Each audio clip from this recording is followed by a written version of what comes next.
গোৱালপাৰাৰ লক্ষীপুৰত বন বিভাগৰ পুনৰ উচ্ছেদ অভিযান। গোৱালপাৰা জিলা প্ৰশাসন আৰু বন বিভাগৰ লোকে উচ্ছেদ চলাইছে ৭৫টা পৰিয়ালক। লক্ষীপুৰ ধামৰ সংৰক্ষিত বনাঞ্চলৰ ২৫ হেক্টৰ ভূমিত আজি উচ্ছেদ অভিযান চলোৱা হৈছে। দীৰ্ঘদিন ধৰি সংৰক্ষিত বনাঞ্চলৰ মাটিত অবৈধভাৱে বসবাস কৰি আহিছিল এই পৰিয়ালকেইটাই। বন বিভাগৰ জাননীৰ পিছতে বনাঞ্চল এৰি আঁতৰি গৈছে একাংশ পৰিয়াল। আমি দৃশ্যাংশ আপোনালোকক দেখুৱাইছো। দীৰ্ঘদিন ধৰি সেই স্থানত যেহেতু অবৈধভাৱে বসবাস কৰি আহিছিল পৰিয়ালকেইটা আৰু উচ্ছেদ অভিযান যেহেতু চলোৱা গৈছে, গতিকে একাংশ পৰিয়াল সেই স্থানৰ পৰা আঁতৰি যোৱা পৰিলক্ষিত হৈছে। আৰু এই পৰিৱেশ আমি কিছু জানিবলৈ চেষ্টা কৰিম আমাৰ সাংবাদিক বিশ্বজিৎ দাসৰ জৰিয়তে। লক্ষীপুৰ বনাঞ্চলিক বন বিভাগৰ অন্তৰ্গত ধামৰ সংৰক্ষিত বনাঞ্চলত আজি পুৱাৰে পৰা বন বিভাগৰ এক বৃহৎ উচ্ছেদ অভিযান। ভিডিঅ' জানিছে ইয়াৰ সামগ্ৰিক পৰিৱেশ প্ৰতিনিধিয়ে দৰ্শকক দেখুৱাব।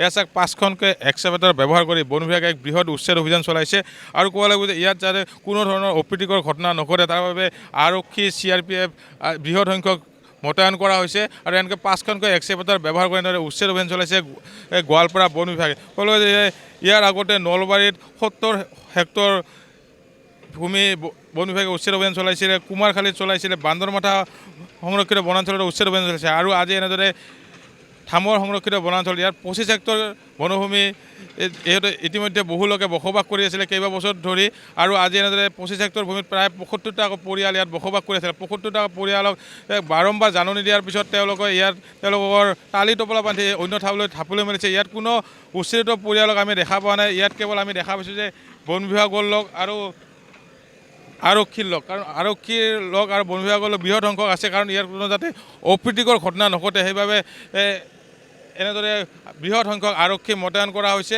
আৰু এনেদৰে ৫খনকৈ এক্সকাভেটৰ ব্যৱহাৰ কৰি যি সংৰক্ষিত বনাঞ্চলত যিসকল লোকে বসবাস কৰি আছিল কেইবাবছৰ ধৰি তেওঁলোকক ইয়াৰ পৰা উচ্ছেদ চলাইছে আৰু তেওঁলোকক ইয়াত কোনো এজন উচ্ছেদিত পৰিয়ালক আমি দেখিবলৈ পোৱা নাই, কাৰণ তেওঁলোকক ইয়াত কোনো আৰক্ষীয়ে কোনো এজন ব্যক্তিক থাকিবলৈ দিয়া নাই, কাৰণ ইয়াত কেৱল আপুনি আৰক্ষীৰ লগত আৰু বন বিভাগৰ লগত দেখা পায়। এয়া ভিডিঅ' জানিছে দেখা যায় ঘৰসমূহ নিজে ভাঙি ইয়াৰ বয় বস্তুসমূহ লৈ অন্য ঠাইলৈ তেওঁলোকে গুচি গৈছে।